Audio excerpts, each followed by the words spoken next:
Hello guys, welcome back to my channel. So guys, today this is part 2 of the awaking horse.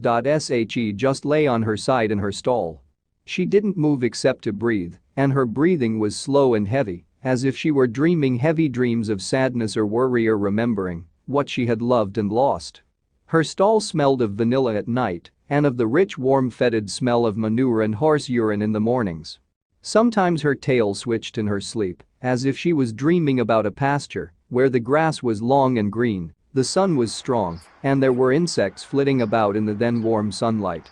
We thought she would die at first, and a gloom descended on our household as thick as the sadness and despair we would have felt if one of us were dying or if the country had gone to war. We didn't play in the house anymore. When we played outside, we went far from the house and played quietly so as not to wake the horse. Our father brought men to look at the horse, but they all went away, shaking their heads. They had never seen anything like it, and not one of them knew what to do. Soon, people began to avoid us, as if afraid that what had befallen our beautiful horse and us would also befall their horses and their families and loved ones. And yet the horse lived. Every day, we brought hay and water and left it in the stall.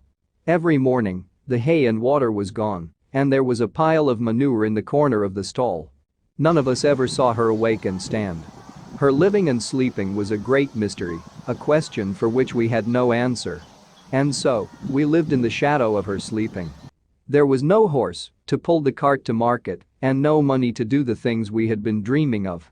There was no horse to ride at twilight in the courtyard of our house, no way to us to take turns scrambling on her back and leading her in circles. We were left with the life we always had. We tried not to think about the horse or the dreams she had let us dream.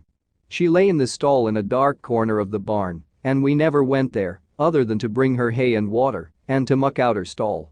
The flowers in her stall wilted, the herbs dried, and the branches we put there lost their needles and fell from the walls. The barn became a dark place that we all tried to avoid. 18 months came and went. There was, in fact, a war.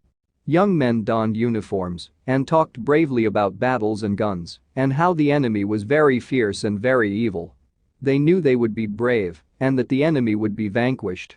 But when they went away, only a few came back. We heard about others who languished in hospitals in distant places, having been disfigured or maimed, and that made us very sad indeed. We were too young for the war, but we also counted the years. If the war went on too long, I would have to go, and that worried me, because I was not bold, not wont to see other people as the enemy, and not certain that battles and the slaughter of human beings could awaken the horse or solve the problems we had on our farm, with our neighbors, or in the cities nearby. They called our father to go to war, and we were afraid and very sad indeed. I was old enough, and my sisters and brother were old enough to feed the cows and the goats and bring in the hay.